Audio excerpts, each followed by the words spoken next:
En Afrique du Sud, les activités économiques sont affectées par les aléas climatiques. L'écotourisme fait face à une baisse sans précédent des espèces et les éleveurs de gibier voient leurs revenus baisser régulièrement. Les prix des gibiers sont en chute libre alors que l'aliment des bêtes est en hausse depuis 2015. La tonne de luzerne, une récolte riche en protéines semblable à du foin, est vendue à 4000 rand, soit $280.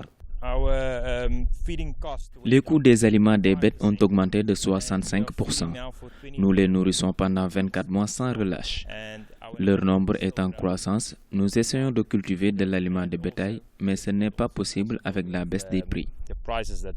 L'élevage de gibier était un secteur économique jadis florissant en Afrique du Sud. Les espèces les plus prisées sont les buffles et les antilopes. L'écotourisme et la chasse ont connu une croissance de 20% par an au cours des 15 dernières années. On a dénombré 10 000 ranchs à travers tout le pays.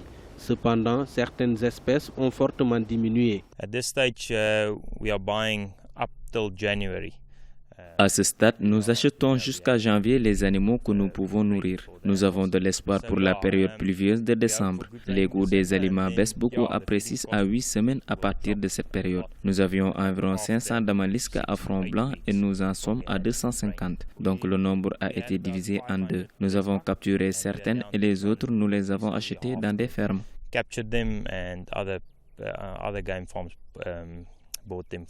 Entre 1950 et aujourd'hui, l'écotourisme a permis de restaurer la population de rhinocéros blancs, estimée à 18 000 espèces, avec près de 30% dans les ranchs privés. Au cours de la même période, la population de l'antilope à face blanche est passée de 2 000 à 250 000, avec 90% sur des terres privées.